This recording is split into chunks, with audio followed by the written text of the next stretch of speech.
Bismillahirrahmanirrahim. Assalamualaikum warahmatullahi wabarakatuh. Alhamdulillahi ala ihsani wa syukru lahu ala taufiqihi wa amtinani. Asyhadu an la ilaha illallah wahdahu la syarika lahu ta'ziman li sya'nihi wa asyhadu anna Muhammadan abduhu wa rasuluhu ila ridwani. Allahumma salli alaihi wa ala alihi wa ashabihi wa ikhwani. Hadirin dan hadirat yang dirahmati Allah Subhanahu wa taala. Pada kesempatan kali ini kita akan bahas satu hadis yang diriwayatkan oleh Imam Tirmidzi dan beliau berkata hadisun hasan, yaitu hadis yang hasan. Hadis tersebut diriwayatkan dari sahabat Abu Hurairah radhiyallahu anhu, anna Rasulullah sallallahu alaihi wasallam qaal, bahwasanya Rasulullah SAW bersabda, badiru bil a'mali sab'an, yaitu bersegeralah untuk beramal soleh sebelum datang 7 perkara. Apa 7 perkara tersebut? Kemudian Nabi bersabda, hal tantaziruna illa faqran munsiyan, tidaklah kalian menantikan kecuali bisa jadi menimpa kalian kemiskinan yang melupakan, au ghinan mutghiyan, atau kekayaan yang membuat seorang melampaui batas, au maradan mufsidan, atau penyakit yang merusak. Yang keempat, au haraman mufannidan, atau pikun, ya, tua yang melemahkan, ya. Au mautan mujhizan, atau kematian yang datang dengan tiba-tiba. Kemudian yang keenam, awid dajjal fasyarru ghaibin yuntazar, atau dajjal fasyarru ghaibin yuntazar, yaitu hal yang gaib yang sangat buruk yang sedang dinanti kedatangannya. Awis sa'ata fasa'atu adha wa amar, atau yang ketujuh yang terakhir adalah hari kiamat, dan hari kiamat lebih dahsyat dan lebih pahit. Hadis ini Rasulullah SAW menyuruh kita untuk bersegera beramal sebelum datang 7 perkara yang menimpa kita. Salah satunya atau sebagiannya, dan pasti akan menimpa kita salah satunya. Rasulullah mengatakan 7 perkara tersebut hendaknya kita beramal sebelum datang mendatangi kita. Yang pertama, faqran munsian, yaitu kefakiran yang buat seorang lupa atau melupakan seorang. Yang kedua, ghinan mutghiyan, kekayaan yang membuat seorang melampaui batas. Kemudian yang ketiga adalah maradan mufsidan, sakit yang membuat seorang rusak, ya, sehingga merusak kegiatannya, merusak tubuhnya. Kemudian haraman mufannidan, yaitu rasa tua yang membuat pikun, yang membuat lupa tentang banyak hal dengan hidup yang sangat sulit ketika di dalam kondisi tua. Au mautan mujhizan, kemudian yang kelima, kematian yang datang dengan secara mendadak. Kemudian yang ketujuh, dajjal. Dajjal adalah perkara gaib yang belum muncul, nanti akan muncul, namun dia sangat buruk. Fasyarru ghaibin yuntazar, yaitu perkara gaib yang dinantikan yang sangat buruk. Yang ketujuh, awis sa'ata, atau hari kiamat. Ya, kalau semuanya tidak kita temukan, maka paling tidak terakhir adalah pasti bertemu dengan hari kiamat, dan hari kiamat lebih dahsyat dan lebih pahit.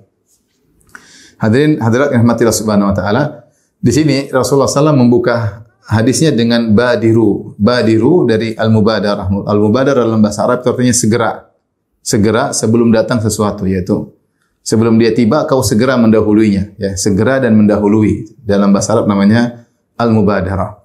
Dan kalau kita lihat dalam hadis-hadis Nabi, banyak yang lafalnya mirip seperti ini, yaitu bersegera dalam beramal soleh. Seperti sabda Nabi SAW, badiru bil a'mali fitanan ka qita'al lail muzlim, yusbihu al-abdu mu'minan wa yumsi kafiran. Bersegeralah melakukan amal-amal soleh sebelum datang fitnah-fitnah yang dahsyat, seperti potongan-potongan gelap malam yang orang tidak bisa melihat jelas di malam yang sangat gelap tersebut. Sehingga jadilah seorang di pagi hari beriman, kemudian sore hari menjadi kafir. Atau sebaliknya, ada yang kafir di pagi hari, kemudian sore bisa beriman. Sebelum datang fitnah-fitnah tersebut, bersegeralah untuk beramal soleh. Ini salah satu hadis yang mirip dengan hadis ini. Jadi Rasulullah SAW menyuruh beramal soleh sebelum tiba hal-hal yang dikhawatirkan. Ya, di antaranya dikhawatirkan timbul fitnah. Kalau fitnah sudah bergejolak luar biasa, terkadang seorang bisa terjebak, kemudian berubah imannya. Seperti zaman sekarang banyak orang terkena fitnah syubhat sehingga akhirnya membaca makalah-makalah yang ditulis oleh orang ateis akhirnya berubah jadi ateis atau ragu dengan agamanya, ya. Akhirnya menganggap semua agama benar, menganggap bahwasanya menyembah Allah sama dengan agama syirik, menyembah makhluk, ya. Dan banyak dai-dai yang menyeru kepada hal tersebut, menganggap semua agama sama, menganggap semua agama adalah benar, menyamakan antara agama tauhid dan agama-agama yang menyeru kepada penyembahan terhadap makhluk-makhluk, entah kepada nabi, entah kepada hewan, entah kepada pohon. Ini syubhat. Jadi bisa jadi orang di pagi hari masih beriman, dia baca suatu makalah tulisan, dia akses di dunia maya, sorenya dia bisa berubah. Dia bisa berubah, ya. Apalagi zaman sekarang banyak anak-anak muda yang terprovokasi untuk mengenal namanya agnostik, yaitu aliran yang masih meragukan Tuhan ada atau tidak. Anak muda sekarang banyak coba-coba, ya. Saya beberapa waktu yang lalu ada pas Ramadan ada seorang lelaki dan istrinya datang kemudian mengeluh tentang anaknya. Anaknya sekolah di luar negeri sekarang mengiklankan saya tidak lagi mau puasa, tidak mau lagi sholat. Kenapa? Karena pemahaman agnostik. Jadi anak-anak coba-coba, ingin tahu, akhirnya tidak punya dasar agama yang kuat. Pagi masih beriman, sore sudah tidak beriman lagi. Hari ini puasa, besok sudah memproklamirkan saya tidak mau puasa lagi. Ini terjadi. Dan itu terjadi, ya. Dan banyak hal, maka sebelum datang hal-hal yang berbahaya, kata Nabi, segeralah banyak beramal. Karena dengan beramal soleh, seorang akan dijaga oleh Allah Subhanahu wa Ta'ala. Contoh lagi, hadis yang mirip seperti ini, Rasulullah SAW pernah bersabda, iktanimu khamsan qabla khamsin. Gunakanlah kesempatan melakukan 5 perkara sebelum datang 5 perkara yang lain. Jadi Rasulullah suruh, mumpung masih ada kesempatan, gunakanlah kesempatan, manfaatkanlah atau lakukanlah 5 perkara sebelum datang 5 perkara yang lain. Kata Nabi SAW, misalnya kata Rasulullah SAW, syababaka qabla haramik. Silakan. Manfaatkanlah masa mudamu sebelum masa tuamu. Ya, mumpung masih muda, masih bisa banyak beraktivitas, masih energik, maka lakukan amal soleh. Tentu tidak sama ketika sudah tua. Sudah tua tentu energi berkurang, kemampuan berkurang, kecerdasan berkurang. Semuanya mengalami penurunan. Itu sifat manusia. Kata Nabi, syababaka qabla haramik. Mumpung masih muda, maka manfaatkan masa mudamu sebelum masa tuamu. Kemudian kata Nabi SAW, sihataka qabla saqamik. Mumpung masih sehat, beramal soleh. Manfaatkan sebelum datang sakit. Kalau sakit susah kita mau beramal soleh, beraktivitas, apalagi sakit yang parah. Kemudian kata Nabi SAW, ghinaka qabla faqrik.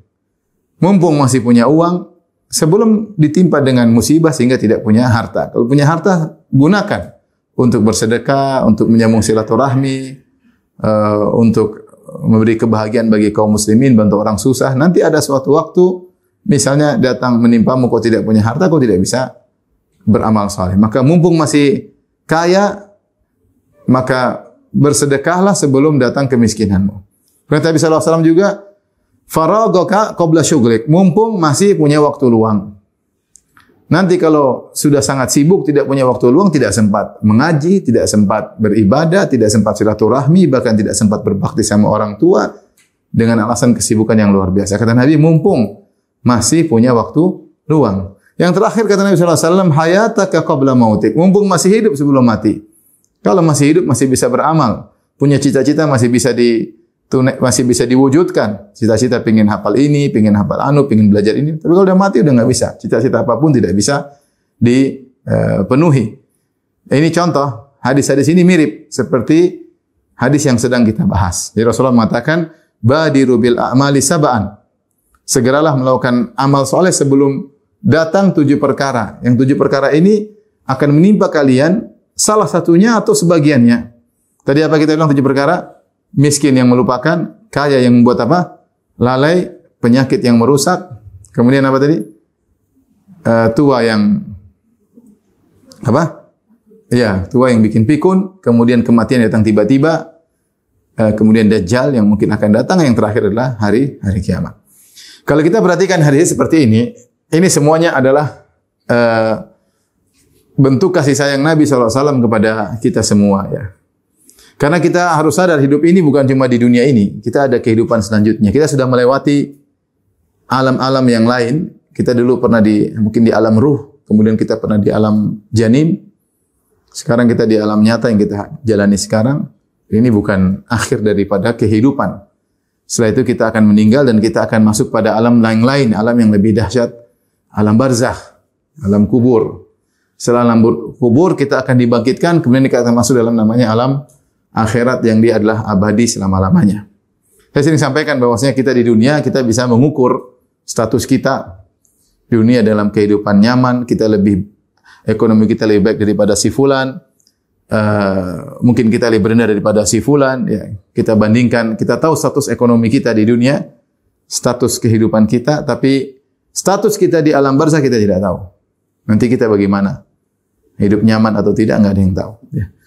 Belum lagi kita enggak akan tahu atau kita tidak tahu bagaimana status kita di hari akhirat setelah dibangkitkan. Sementara Allah Subhanahu wa taala berfirman dalam Al-Qur'an, "Idza waqa'atil waqi'ah laisa liwaqa'atiha kadhibah khafidatur rafi'ah." Jika tiba hari kiamat, ya, laisa liwaqa'atiha kadhibah, dan hari kiamat pasti terjadi, ya. Kemudian kata Allah, khafidatur rafi'ah. Hari kiamat tersebut akan meninggikan dan akan merendahkan. Khafidah merendahkan, rafi'ah mengangkat. Sebagian ahli tafsir mengatakan hari kiamat akan mengungkap hakikat seseorang. Ada sebagian orang ketika di dunia disangka derajatnya tinggi, ternyata di akhirat derajatnya rendah, serendah-rendahnya. Dan ada orang di dunia disangka derajatnya rendah, ternyata di akhirat derajatnya sangat tinggi. Maka hari kiamat akan mengungkap hakikat derajat seseorang. Apakah derajatnya tinggi atau derajatnya rendah. Sekali lagi saya katakan, kita di dunia kita tahu derajat kita. Kita tahu derajat kita secara ekonomi, secara sosial, tingkatan status sosial kita ngerti, tapi pada kehidupan berikutnya kita tidak tahu. Nah, dari sinilah datang kasih sayang Nabi SAW mengingatkan kita agar kita jangan membatasi perencanaan kita pada kehidupan yang kita jalani ini. Kita harus punya rencana untuk kehidupan berikutnya, yang harusnya kita lebih benar-benar fokus untuk merencanakan kehidupan berikutnya. Kita di dunia kita boleh bangun rumah yang indah, maka di akhirat harus lebih utama kita bangun istana yang lebih indah, karena yang di dunia akan kita tinggalkan, kita akan menuju yang akan kita tempati lama-lamanya.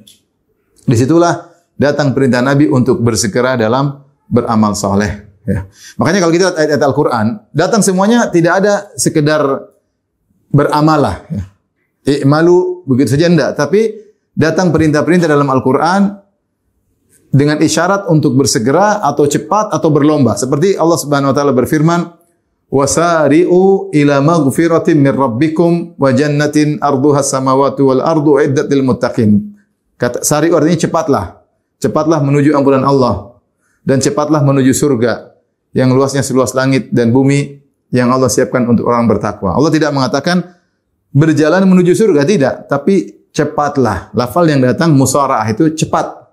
Jadi untuk beramal soleh jangan malas-malas, jangan tunda-tunda, segera. Dalam ayat yang lain kata Allah Subhanahu wa taala, "Sabiqu ila maghfiratin min rabbikum." Sabiqu itu diluanlah, cepatlah ketika beramal soleh untuk menuju surga Allah, untuk menuju kehidupan yang abadi. Kemudian dalam ayat yang lain Allah berfirman, "Wastabiqul khairat." Berlombalah dalam kebaikan. Dalam ayat yang lain ketika Allah sebutkan tentang nikmat surga, kata Allah Subhanahu wa taala, "Wa fi dzalika falyatanafasil mutanafisun." Untuk urusan surga bersainglah. Maka datanglah perkataan para salaf tentang hal ini. Kata Hasan Al-Basri, jika kau melihat seorang melampauimu dalam urusan dunia, maka saingilah dia dalam urusan akhirat.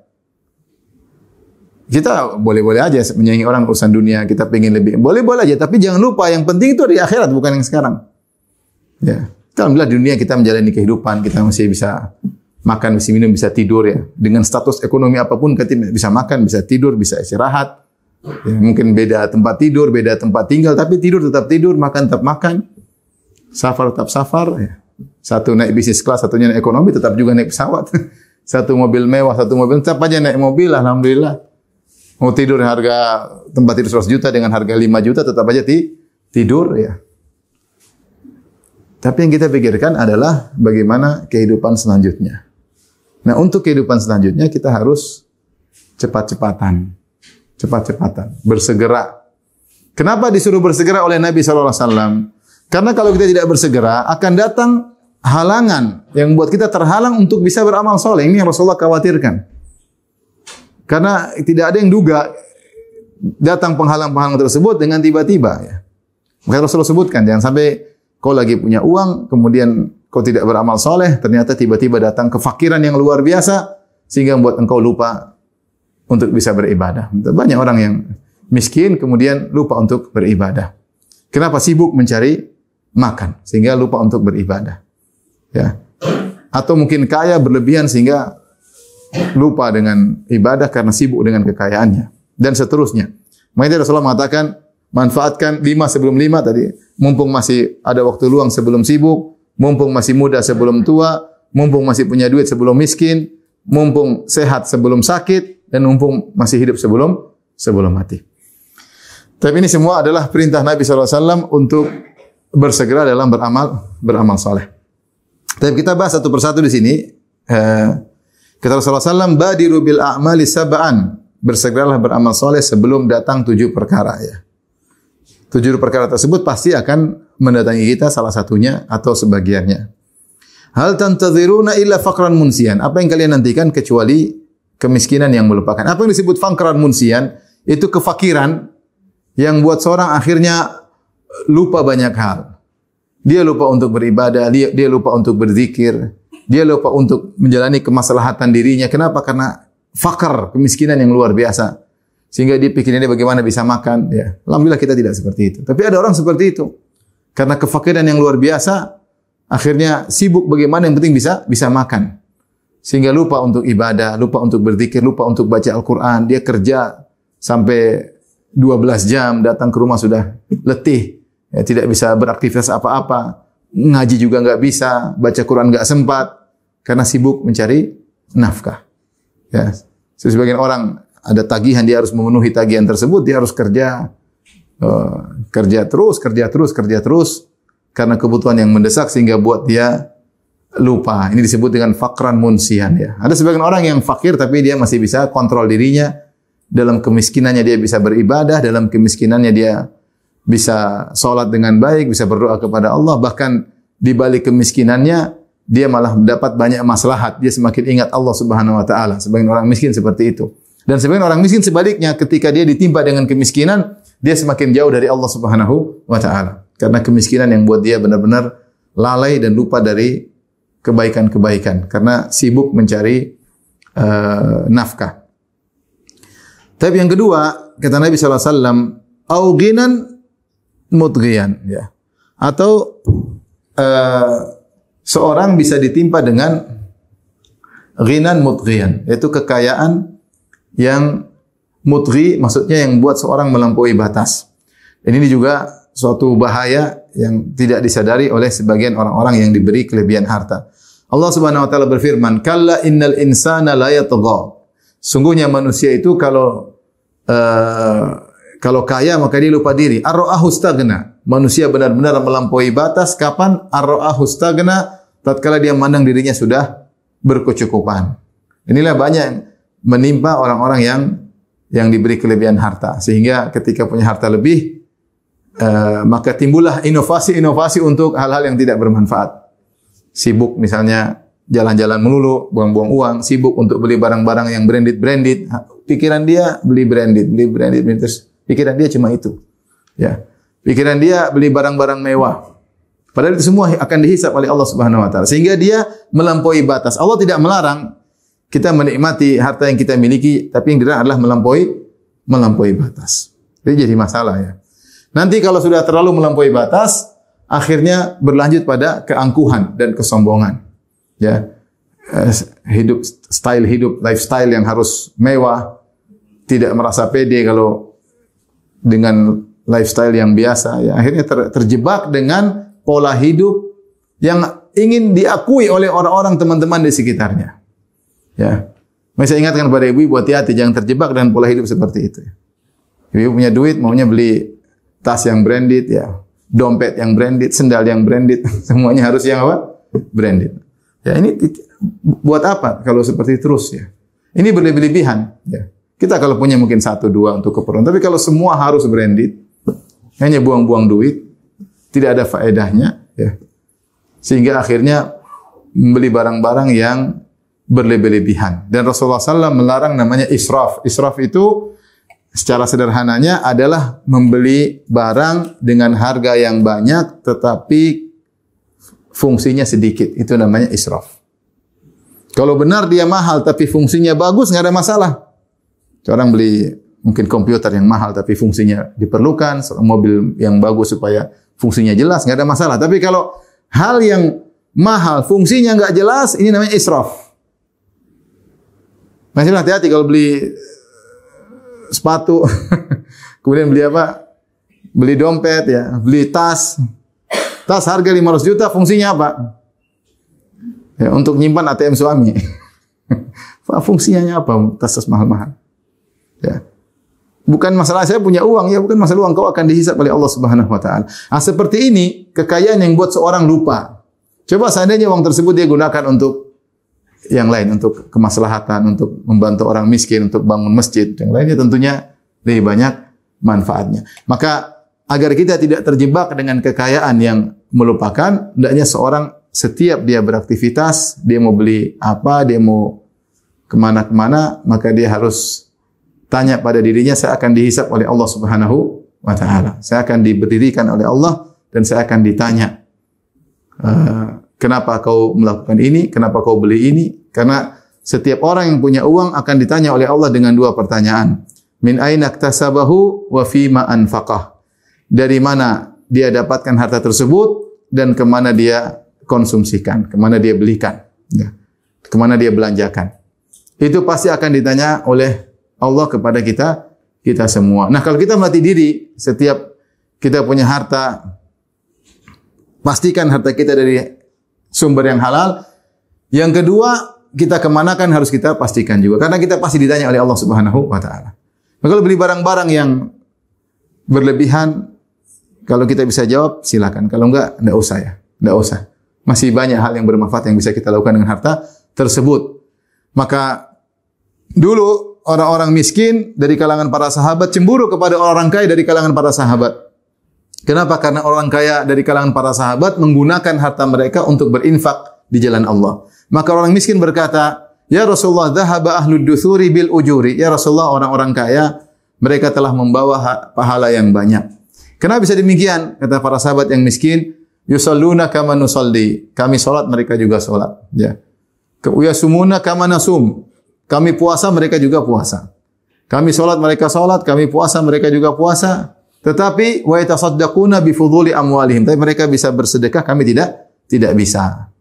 Mereka bisa bersedekah, kami tidak bisa. Artinya para sahabat yang diberi kelebihan harta oleh Allah, mereka gunakan kesempatan ini untuk beramal soleh yang tidak bisa dilakukan oleh orang miskin.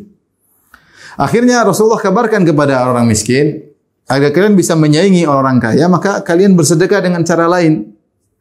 Sedekah bukan dengan harta, tapi dengan zikir, bertasbih, bertahlil, bertakbir, baca Quran, bantu orang, ya. Maka sahabat pun melakukan. Yang miskin-miskin semangat berzikir. Akhirnya yang kaya juga dengar tentang keutamaan berzikir. Maka yang kaya juga berzikir. Akhirnya sahabat miskin datang lagi, "Ya Rasulullah, sami'a ikhwanuna." Yang kaya-kaya juga dengar, ternyata mereka juga berzikir. Jadi tetap saja kita kalah. Kata Rasulullah SAW, "Dzalika fadlullah yu'tihi may yasha." Ini adalah karunia Allah yang Allah berikan kepada siapa yang Allah kehendaki. Maka kita kalau diberi amanah dari Allah, harta itu amanah, ya. Saya perlu ingatkan kepada diri saya pribadi dan bahwasanya harta itu amanah, ya. Karena kita tahu, kita sering kalau ada musibah kita bilang apa? Inna lillahi wa inna ilaihi rajiun. Kita ini milik Allah. Jangankan harta kita ini milik Allah dan kita akan dikembalikan kepada Allah, ya. Allah juga berfirman, "Wa atuhum mimma lillahi alladzi atakum." Berikanlah kepada mereka dari harta Allah yang Allah berikan kepadamu. Kata Allah, bersedekahlah kepada mereka dengan harta Allah yang Allah berikan kepadamu. Jadi harta yang kita pegang ini milik siapa? Hakikatnya milik Allah. Kita hanya diamanahi. Kemudian juga dalam Al-Quran Allah mengatakan, ya, mimma ja'alakum mustakhlafina fih, ya. Berinfaklah dengan harta yang Allah jadikan kalian memilikinya, ya. Jadi harta ini jangan sampai membuat kita melampaui batas. Maka kita harus kontrol. Saya rasa paling baik kita mengontrol harta dengan selalu kita bawa dalam benak kita dengan dua pertanyaan. Ini harta kau dapatkan dari mana? Yang kedua, kemana kau infakkan? Ya. Sehingga dengan demikian kita tidak berlebih-lebihan.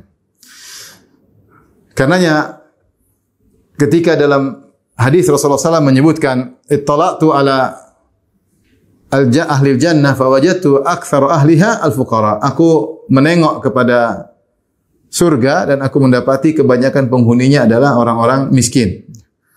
Kenapa? Karena orang miskin banyak kalau mereka diuji dengan kesulitan mereka bisa bersabar. Tapi orang kaya kalau diuji dengan kekayaan banyak mereka tidak lulus. Terbawa, mereka togoh melampaui batas ya. Atau punya uang ke sana kemari, akhirnya bermaksiat dengan uang tersebut, hambur-hamburkan uang. Maka ini semua membuat mereka tidak lulus dalam ujian. Maka seorang yang diberi taufik oleh Allah, orang yang bahagia adalah orang diberikan harta, kemudian digunakan di jalan Allah. Kata Nabi SAW, ni'ma al-malu salih li rajulis salih. Sebaik-baik harta jika dimiliki oleh seorang yang saleh. Ya, kesempatan ya. Kalau kita punya harta, tidak usah ragu-ragu kita untuk bantu, ya, menyumbang di jalan Allah. Seakan-akan kita sedang menabung di banknya Allah Subhanahu Wa Taala. Kita sekarang kalau semangat punya uang kita tabung di bank di dunia yang akan kita tinggalkan. Kita tabung di banknya Allah dan Allah akan kasih balasan dengan riba sistemnya Allah. Allah kasih berlipat-lipat ganda, bunganya berlipat-lipat ganda. Ya, apalagi kalau infak tersebut fisabilillah minimal 700 kali lipat, minimal 700 kali lipat. Maka seorang silakan menikmati kehidupan di dunianya, tapi jangan lupa untuk siapkan istana di alam berikutnya. Kita semua akan masuk dalam alam tersebut. Sudah banyak saudara-saudara kita, orang tua kita, teman-teman kita sudah masuk di alam tersebut. Kita enggak tahu nasib mereka di sana seperti apa. Kita sekarang masih hidup, kita bisa persiapkan bagaimana masa depan kita di alam berikutnya. Rasulullah bilang segera. Ya, kalimatnya apa? Segera. Sebelum datang hal-hal yang akan menghalangi. Baik, jadi ini yang berikutnya. Tadi yang kedua, ghinan mutghiyan. Jangan sampai kamu tidak beramal soleh, sementara kemudian kamu ditimpa dengan kekayaan yang buat kau lalai. Kalau udah lalai, tadi ya, banyak urusan, banyak bisnis yang harus dijalani, banyak laporan harus diperiksa. Waktu habis ya. Waktu habis ya. Waktu habis. Untuk ngurusin dunia. Bahkan sebagian orang kaya tidak menikmati dunianya. Ya. Dia ngurusin dunia terlalu banyak sampai orang pada libur dia juga harus kerja. Ya, waktu dia libur cuma sedikit. Sehingga dunia juga dia dapatkan tidak seperti yang dia bayangkan. Waktu dia habis banyak untuk bikin urusan sana orang pada tidur dia belum tidur. Terus dia dapat ya tidak seberapa. Akhirat dia lupakan, ini yang bahaya. Akhirat dia lupakan. Yang berikutnya yang ketiga, au maradhan mufsidan atau penyakit yang merusak ya. Penyakit yang merusak. Sebagian penyakit benar-benar merusak kita, yang merusak misalnya organ pernapasan kita, merusak darah kita, darah menjadi rusak, ada misalnya kanker darah lah macam-macam terkait dengan darah ya. Merusak jantung kita ya. Merusak tubuh kita, merusak kulit kita, penyakit macam-macam. Yang penyakit tersebut kalau sudah menyerang seseorang, maka dia akan sulit untuk beribadah kepada Allah Subhanahu wa taala. Ya.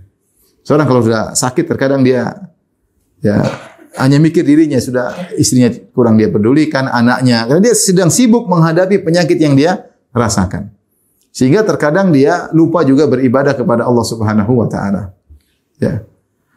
Makanya mumpung masih sehat, beramal soleh yang bisa kita lakukan ya. Ya, mumpung masih sehat. Akan datang suatu saat kita sakit, kita sudah enggak bisa beraktivitas sebagaimana kita masih muda ya.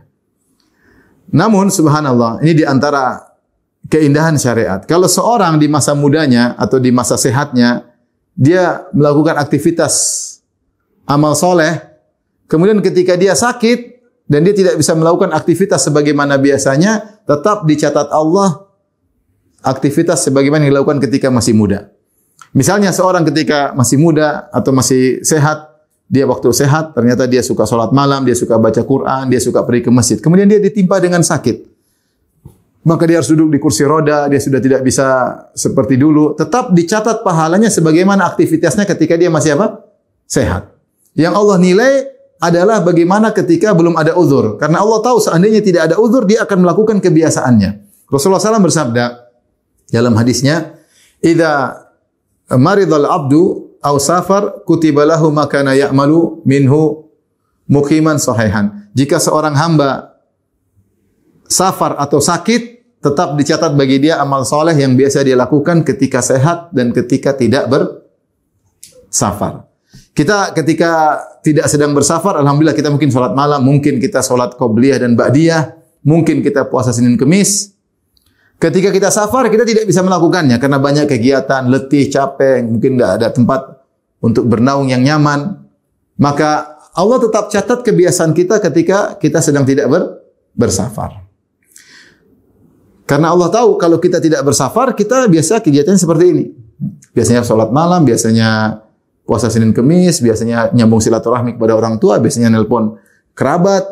Ketika kita bersafar, kita sibuk, tidak sempat melakukan itu semua, tetap dicatat oleh Allah kebiasaan yang kita lakukan. Sama ketika kita sehat. Kita sehat, kita biasa ibadah tersebut, biasa baca Quran, sehari bisa baca setengah juz, kemudian kita bisa salat malam, kita bisa puasa Senin Kemis misalnya, kita bisa ziarah ke orang tua, silaturahmi.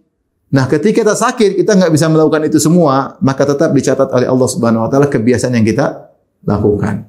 Makanya di antara hal yang harus kita perhatikan, ketika masih sehat, maka manfaatkan kesehatan kita. Sebelum datang maradhan mufsidan, penyakit yang merusak ya. Penyakit yang merusak. Sebenarnya orang kasihan gitu, kalau udah sakit nggak bisa apa-apa ya. Tadi tubuhnya kuat, tiba-tiba sakit. Nggak bisa beraktivitas, kemampuannya hilang ya. Ya, kemampuannya hilang. Nah, kalau dia sebelum sakit ternyata dia orangnya banyak beribadah, tetap dicatat ibadahnya meskipun dalam kondisi sakit. Yang berikutnya, au haraman mufnidan atau tua yang membuat orang pikun. Allah menyebutkan dalam Al-Qur'an disebut dengan ardalul umur, yaitu umur yang membuat kondisi orang sangat rendah, yaitu sudah tua, dia nggak bisa beraktivitas, kurang kemampuannya, suka lupa-lupa. Kata Allah, wa minkum man yutawaffa wa minkum man yuraddu ila adzaril umuri likai la ya'lam min ba'di ilmin syai'a. Di antara kalian ada yang Allah wafatkan sebelum pikun, ada yang Allah wafatkan, dan di antara kalian ada orang yang tetap hidup tapi dalam kondisi apa? Pikun, sehingga dia lupa apa yang pernah dia lakukan. Manusia, subhanallah, kalau hidup lama pun dia tidak akan bisa energik seperti biasanya. Lama-lama dia semakin apa? Semakin tua, semakin tidak mampu, kemudian akalnya mulai berkurang ya. Kemarin saya sempat lihat orang tua ya, di masjid dia baca Al-Quran, subhanallah, dia baca Quran. Cuma dia gemetar luar biasa, gemetar. Dia kalau buka lembaran gemetar. Ya, subhanallah. Ya kita mumpung tidak begitu, mumpung masih bisa baca Quran dengan mudah, buka lembaran dengan mudah, baca Quran lewat HP. Ya, semangat ya. Nanti kalau sudah masa tua, banyak yang tidak bisa kita lakukan. Bahkan bisa kembali kepada ardhil umur, yang tadinya cerdas jadi kekanak-kanakan. Yang tadinya wibawa jadi seperti anak kecil. Bahkan menghadapi anak kecil lebih mudah daripada menghadapi orang tua yang sudah seperti anak-anak. Dia tidak dirinya saja yang letih, dia meletihkan orang di sekitarnya.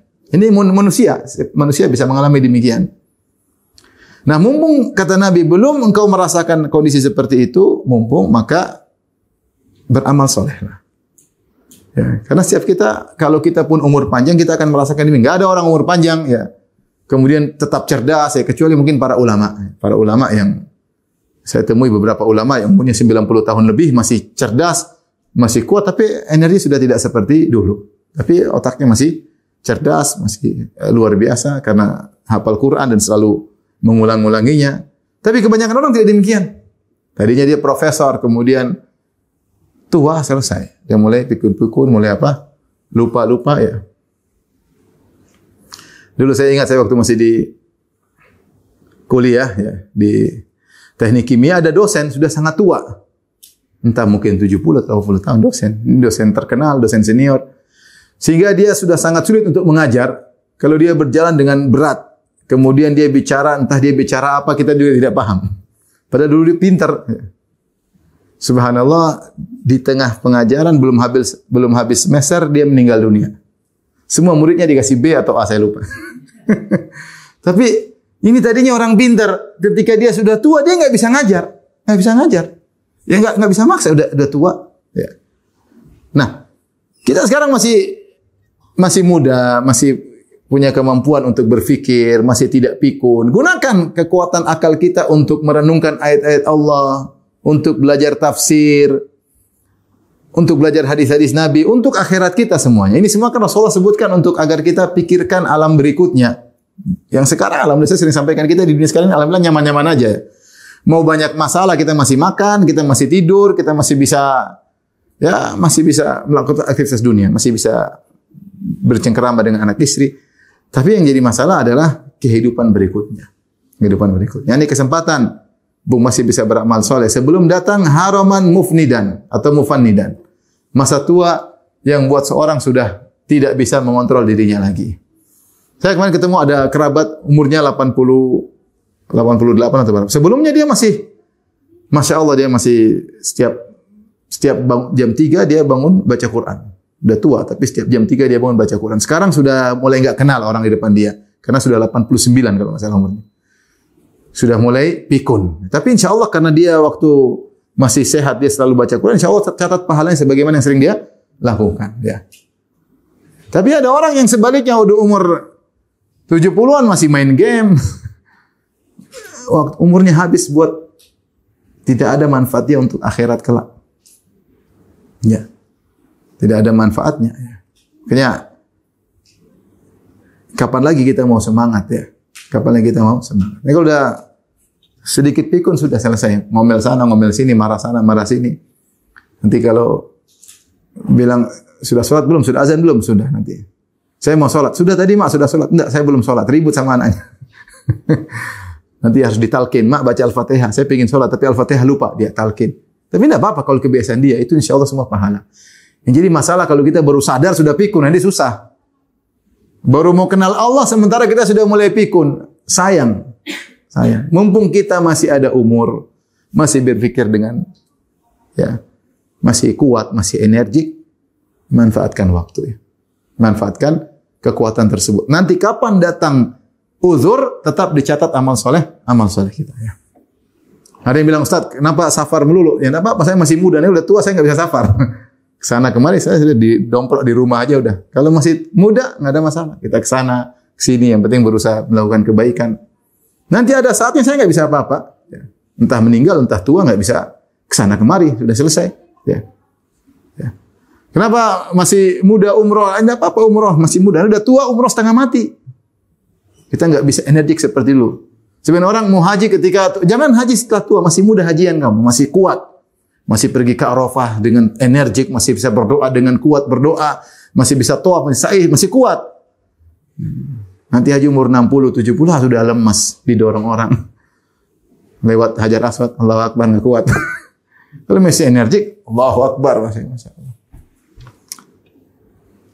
Nanti kalaupun kita sudah terbiasa melakukan kebaikan, ketika kita mengalami pikun, kita nggak bisa lagi melakukan seperti sebelumnya, pahala tetap mengalir. Itulah baiknya Allah Subhanahu wa Ta'ala. Kenapa pahala tetap mengalir? Karena Allah tahu kalau seandainya dia energik, dia pasti melakukan amal soleh seperti kebiasaannya.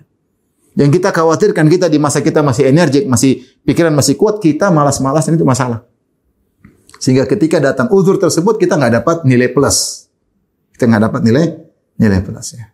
Ya, makanya kalau kita sedang safar lihat orang-orang tua di masjid kita, subhanallah. Apakah saya mungkin sampai masa seperti dia, susah, didorong orang? Belum tentu ya. Kalaupun sampai itu nggak bisa apa-apa. Mau bicara ceramah nggak kuat. Ya. Ada guru saya ceramah di Masjid Nabawi, sudah usia 90 lebih, dia suaranya nggak bisa lagi. Nggak bisa ngajar lagi. Tapi apa yang dilakukan selama ini pahalanya luar biasa. Ya, ada kita bicara dengan orang udah tua, cedal dia dengan namanya manusia seperti itu. Ya. Allah mengatakan, Allah menjadikan manusia min dha'fin tsumma ja'ala min ba'di dha'fin quwwah, dari lemah, anak kecil kemudian menjadi kuat, jadi pemuda yang kuat. Tsumma ja'ala min ba'di dha'fin min ba'di quwwatin dha'fan wa syaibah. Setelah itu Allah turunkan lagi dari tadi puncak kekuatan menjadi lemah dan menjadi tua. Dan kata Allah, wa minkum man yuraddu ila adalil umur. Di antara kalian ada yang dikembalikan kepada umur yang paling rendah, yang paling jelek, yaitu pikun sebelum meninggal dunia. Makanya di antara doa Nabi berdoa, Allahumma inni a'udzubika an uradda ila adalil umur. Kata Nabi, ya Allah, aku berlindung kepada Engkau dikembalikan kepada umur yang memikunkan. Rasulullah berlindung. Ya, Rasulullah meninggal bukan dalam kondisi apa? Pikun. Ya. Maka ini jangan sampai kita malas-malas beribadah, kemudian datang masa pikun, sehingga kita sudah tidak bisa lagi beribadah sebagaimana tidak energetik seperti dulu. Kemudian kata Nabi SAW yang berikut, yang keberapa? 1, 2, 3, 4. Yang kelima ya. Au mautan mujhizan. Nah, ini yang atau kematian yang mendadak. Rasulullah menyebutkan di antara tanda akhir zaman al-mautul mufaji', yaitu kematian datang tiba-tiba. Ini sudah di depan mata kita orang tiba-tiba meninggal dunia banyak sekali. Banyak hal yang buat orang meninggal dunia tiba-tiba ya. Ya, tadi pagi masih sehat, malam sudah meninggal dunia. Tadi pagi masih ketawa-ketawa, malam sudah meninggal dunia. Saya ketemu ada kawan, Ustaz, teman saya baru meninggal, padahal tadi malam saya ngopi bareng sama dia. Masih muda, umur masih 30-an meninggal. Ya Allah, kalau mau cabut nyawa seorang kapan saja. Ada lagi duduk di kerjaannya lagi periksa-periksa laporan meninggal. Ada. Yang lagi mimpin rapat meninggal ada. Lagi mimpin rapat meninggal. Lagi olahraga meninggal banyak. Kita lihat banyak sekarang main tenis, bulu tangkis meninggal, main tenis meninggal, main bola meninggal, maraton meninggal, main sepeda apalagi banyak sekali meninggal, banyak sekali main sepeda. Dia tujuannya untuk hidup lama, ternyata malah meninggal. Enggak ada yang duga ya. Tahu-tahu kena serangan jantung ya. Kawan kemarin ada saya ketemu, Masya Allah, tahu-tahu pasang ring. Padahal olahragawan, sehat, pasang ring. Alhamdulillah masih kesempatan pasang ring. Ada yang langsung meninggal dunia. Ini jadi masalah. Kita tidak bisa menduga umur kita sampai kapan. Seandainya kita tahu umur kita sampai kapan, kita bisa persiapkan diri. Saya mau nakal sampai sekian, setelah itu saya mau tobat. Tapi kita nggak tahu kapan kita dipanggil oleh Allah Subhanahu wa taala. Tidak syarat mati itu harus tua dulu, enggak ada. Enggak ada syarat mati harus sakit dulu, enggak ada. Nabi Adam alaihissalam ketika meninggal dunia bukan dalam kondisi sakit, dia dalam kondisi segar bugar. Datang malaikat maut ingin cabut nyawanya, maka Nabi Adam berkata, "Belum saatnya. Umur saya 1000 tahun. Ini baru 960." Kata malaikat maut, "Engkau telah memberikan 40 umurmu kepada Nabi Daud." Jadi disebutkan dalam hadis yang sahih ketika Allah menciptakan Nabi Adam, Allah menentukan umur Nabi Adam berapa tahun? 1000 tahun. Setelah itu Allah memperlihatkan kepada Nabi Adam alaihissalam anak-anak keturunannya. Tiba-tiba Adam tertarik melihat putranya Daud, cucunya. Ini siapa kata Allah? Kata Nabi Adam. Kata Allah, itu Daud, salah satu cucumu. Kata Nabi Adam, berapa engkau kasih umur buat Daud alaihissalam? Kata Allah, 60 tahun. Kata Adam, terlalu sedikit. Tambahkan, berikan 40 tahun dari saya buat dia. Akhirnya Nabi Daud umurnya jadi berapa? 160 tambah 40. Nabi Adam jadi berapa? 1000 kurang 40? 960. Kemudian ratusan tahun kemudian, Nabi Adam 19 tahun kemudian atau 19, akhirnya waktunya meninggal setelah usianya 960. Datang malaikat maut. Adam bukan lagi sakit-sakitan lagi, enggak, dia sehat bugar ya. Saatnya meninggal dunia. Kata Adam, belum, umur saya 1000. Kata malaikat maut, kau sudah hadiahkan sama Daud. Enggak, saya lupa. Kata Nabi ketika menyampaikan hadis ini, kata Nabi SAW, "Nasiya Adam wa nasiyat dzurriyyatuhu." Adam lupa, makanya anak keturunan juga lupa. Artinya maksud saya sampaikan hadis ini, saya ingin menyampaikan bahwasanya meninggal itu tidak harus sakit dulu. Adam segar bugar, akhirnya meninggal dunia. Sama pun yang terjadi pada putranya Daud tersebut, cucunya Daud alaihissalam. Daud alaihissalam ketika meninggal bukan sakit. Dalam hadis yang sahih, dia lagi keluar, kemudian datang malaikat maut, masuk ke kamarnya, maka istrinya pun ketakutan. Istrinya bilang, kalau datang Daud, hati-hati engkau jangan melakukan keburukan. Dia ingatkan malaikat maut. Akhirnya Nabi Daud datang dalam kondisi segar bugar. Nabi Daud berkata, "Man anta? Siapa engkau?" Kata malaikat maut, "Ana alladhi la ahabul muluk." Aku adalah yang tidak pernah takut sama raja siapapun. Wala yamtani'u minnil hujjab, dan tidak ada bodyguard yang bisa menghalangiku.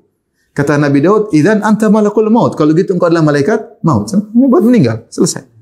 Tidak harus, maksudnya tidak harus apa? Sakit dulu. Jadi meninggal tidak harus sakit dulu, meninggal tidak harus tua dulu. Banyak orang kecelakaan. Ini kemarin kita dengar berita orang kaya baru coba mobil baru, tahu-tahu ketimpa dengan truk atau meninggal, ini selesai. Yang ada meninggal dibunuh orang, meninggal kecelakaan, meninggal tiba-tiba kena serangan jantung. Ya, padahal periksa selama ini sehat-sehat saja, waktunya meninggal. Nah, ini yang jadi masalah. Kalau kita tahu kita kapan meninggal, kita mungkin bisa persiapkan diri. Karena kita tidak tahu kapan kita meninggal, kita harus persiapan terus continue. Karena kita tiba-tiba bisa meninggal kapan saja. Sudahkah kita kalau dicabut nyawa kita sekarang siap bertemu Allah? Tentu banyak di antara kita enggak siap. Banyak urusan belum selesai, ibadah masih belum beres, maksiat belum bisa ditinggalkan. Seharusnya seorang muslim, seharusnya yang ideal, setiap saat siap untuk dipanggil oleh Allah Subhanahu wa taala. Maka sebelum dia dipanggil, dia siapkan dirinya karena dia bisa dipanggil kapan-kapan saja. Apalagi Rasulullah SAW mengatakan di antara tanda hari kiamat adalah al-mautul mufaji, yaitu kematian yang datang dengan tiba-tiba. Betapa sering saya ditelepon teman, Ustaz, si fulan, mana? Sudah meninggal Ustaz, enggak tahu, subhanallah. Masih muda udah meninggal. Bapak ini sudah meninggal. Supir yang itu sudah meninggal. Banyak sekali.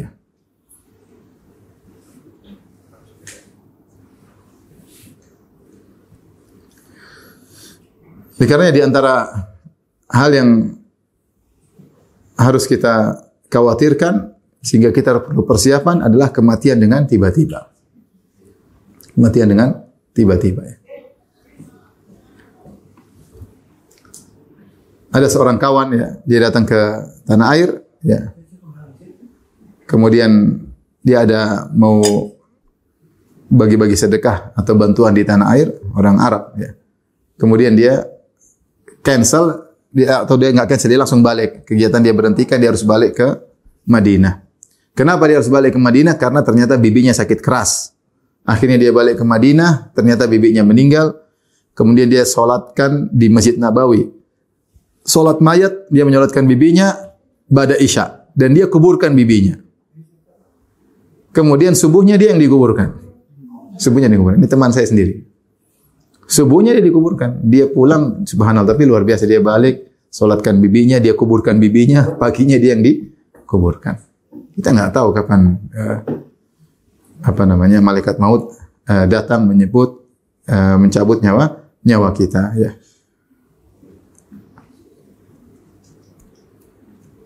Oleh karenanya seorang harus senantiasa menyiapkan dirinya dengan persiapan yang terbaik ya. Sebelum datang malaikat maut ya. Waalaikumsalam warahmatullahi wabarakatuh.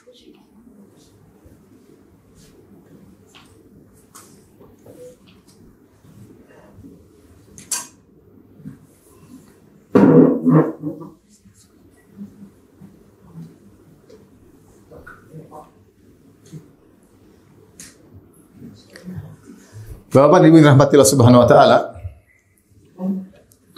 maka ini adalah peringatan dari Nabi sallallahu alaihi wasallam untuk bersegera beramal soleh sebisa mungkin yang kita lakukan sebelum datang kematian yang tiba-tiba ya.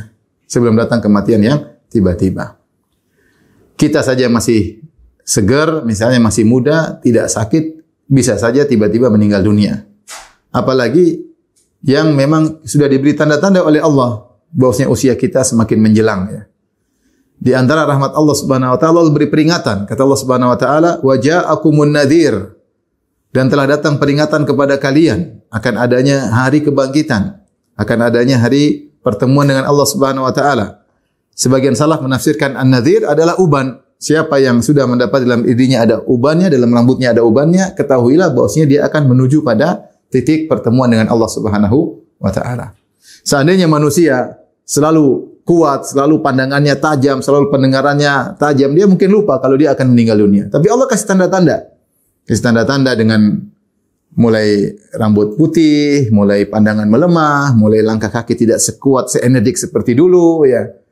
Mulai banyak penyakit yang timbul.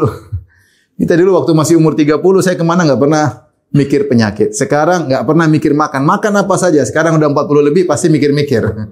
Sudah mulai banyak bunyi di badannya. Atau bunyi kolesterol, bunyi banyak signal yang nyala ya. Dulu tidak pernah kita pikirkan. Signal-signal itu sebenarnya rahmat dari Allah.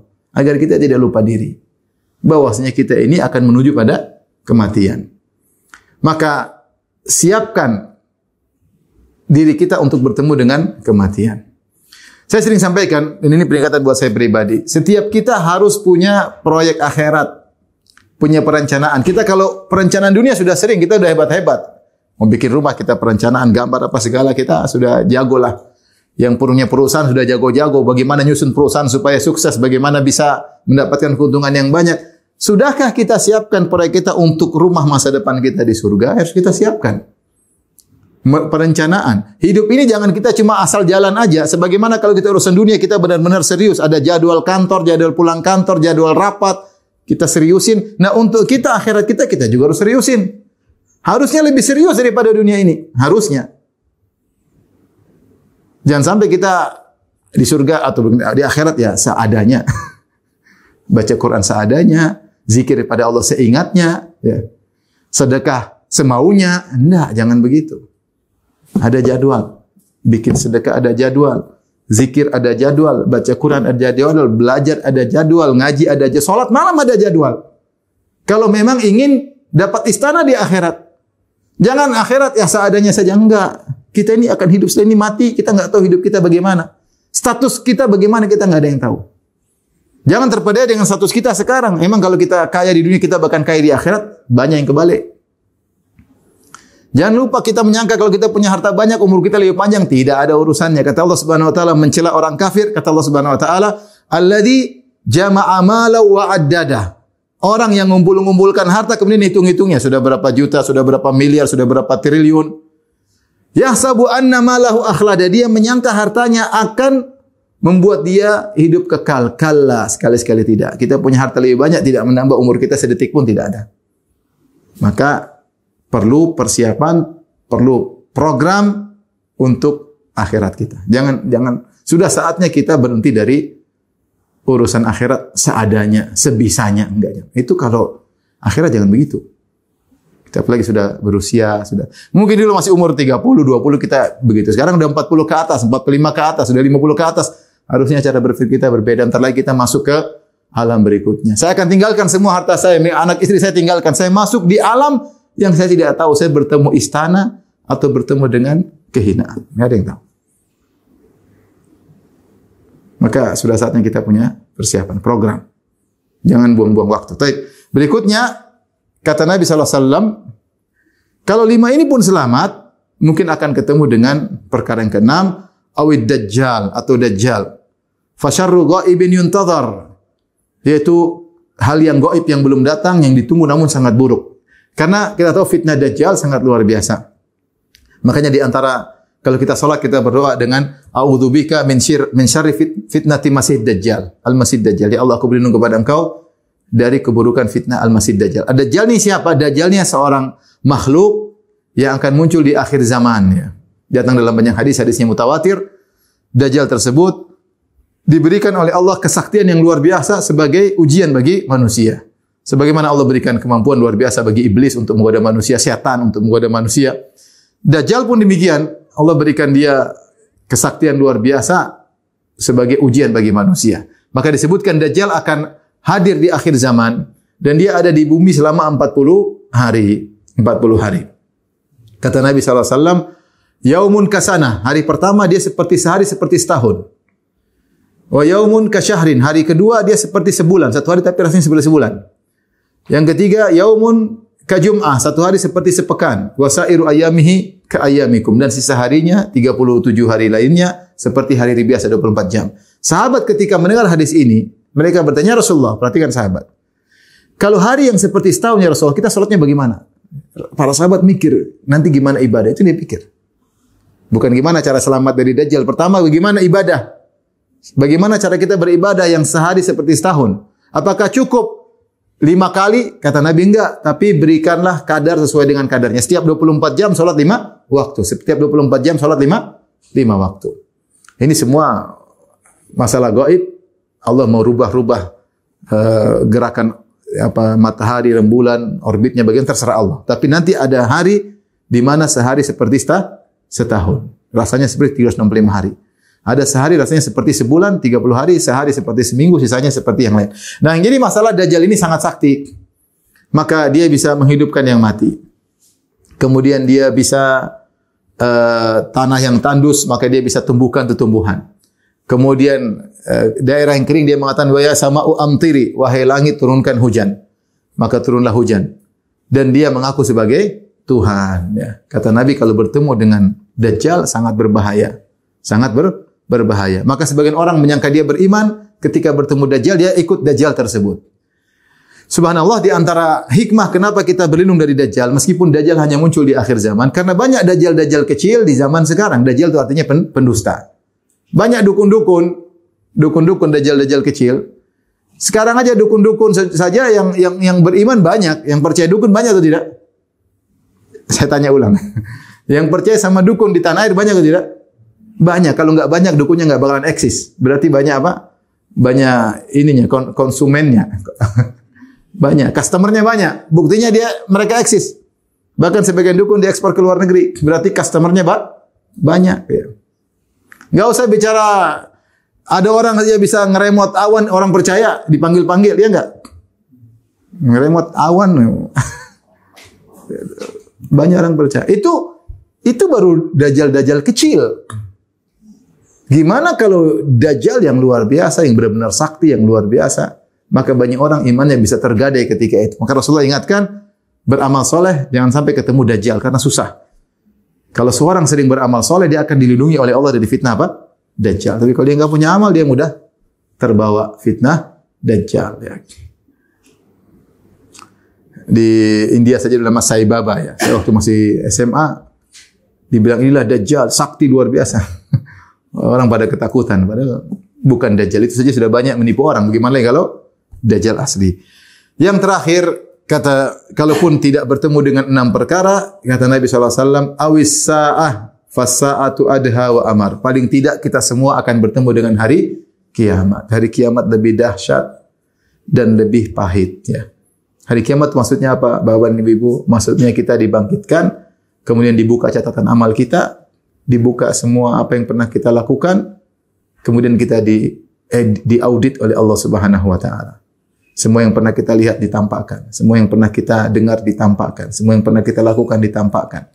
Semua yang pernah kita bicarakan diperlihatkan. La yughadiru saghiratan wala kabiratan illa ahsaha. Tidak ada suatu perkara besar maupun kecil kecuali semua tercatat. Kata Allah, ma yalfidhu min qaulin illa ladaihi raqibun atid. Tidak satu lafaz pun terucap kecuali tercatat. Semua lirikan mata, ya'lamu kha'inatal a'yun. Allah melihat, mengetahui pengkhianatan lirikan mata, wa ma tukhfis sudur, dan apa yang terlintas dalam benak kita, hasad, dengki, merendahkan orang, menghina orang, merasa sombong, merasa angkuh, berburuk sangka, berbaik sangka, semuanya tercatat dan itu akan dibuka. Setelah itu baru kemudian akan diklasifikasikan oleh Allah, amal kebaikan mana, amal keburukan mana, kemudian ditimbang, kemudian surga atau neraka. Berat kalau dihisab ya. Berat ya. Kita jadi hisab. Bagaimana ngurus istri udah benar belum? Dihisab Allah. Ngurus istri benar enggak? Ngurus anak benar enggak? Ngurus orang tua benar enggak? Kita semua akan dihisab.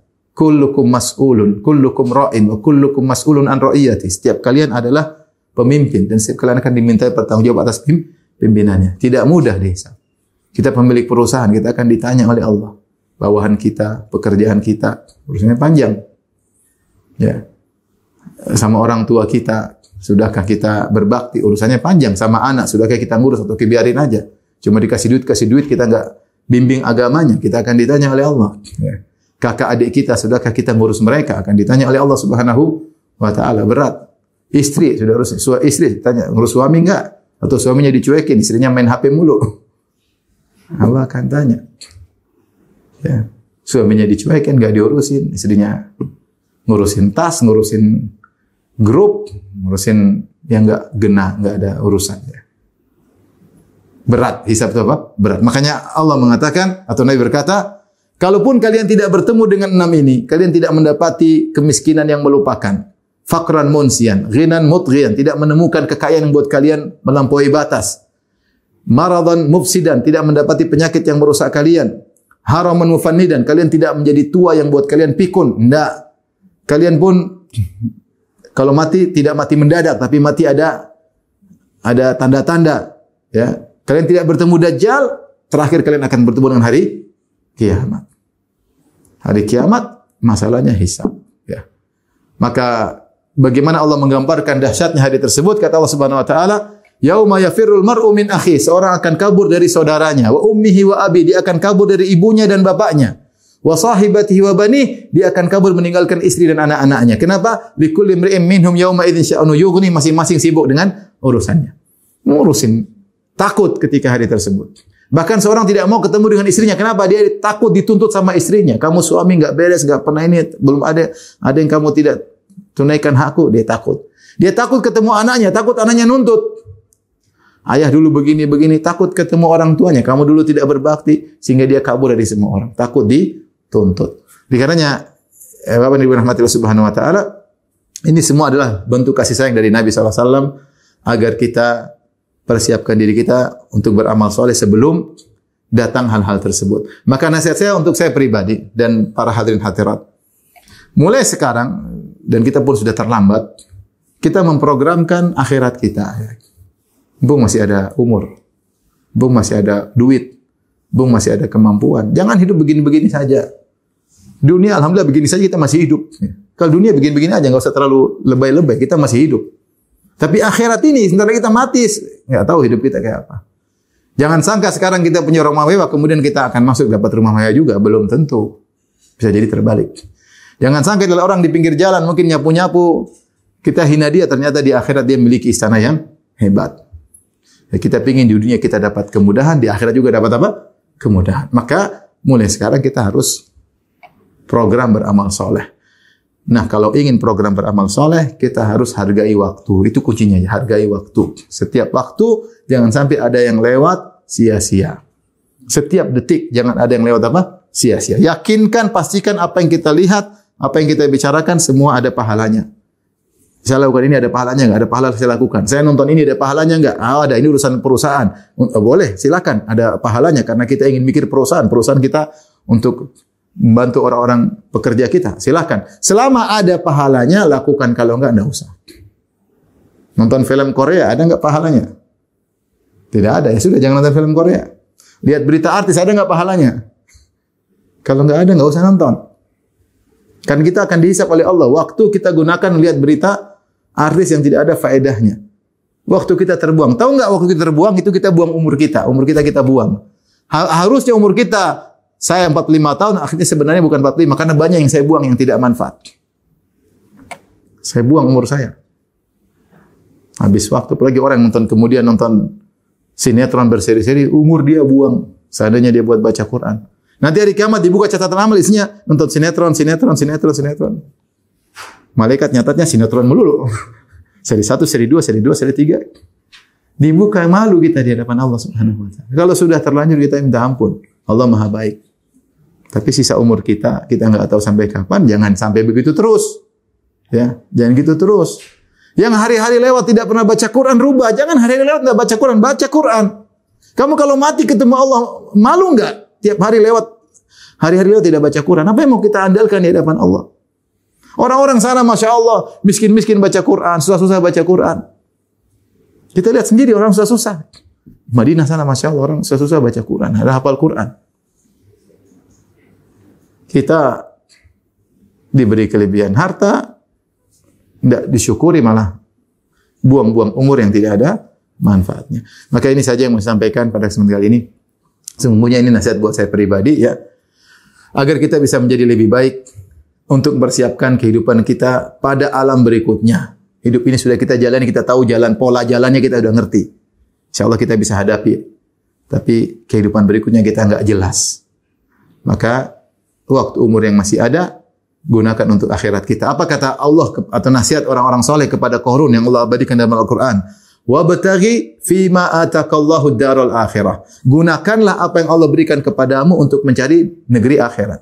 Apapun potensi yang Allah berikan kepadamu, kecerdasan, kesehatan, uang, ekonomi yang bagus, apapun, gunakan untuk kesuksesan akhiratmu. Dunia alhamdulillah kita bisa jalani. Tapi gimana akhirat kita harus kita pikirkan. Wallahu ta'ala alam bisawab. Ini yang saya sampaikan. Kalau ada yang bertanya saya persilahkan.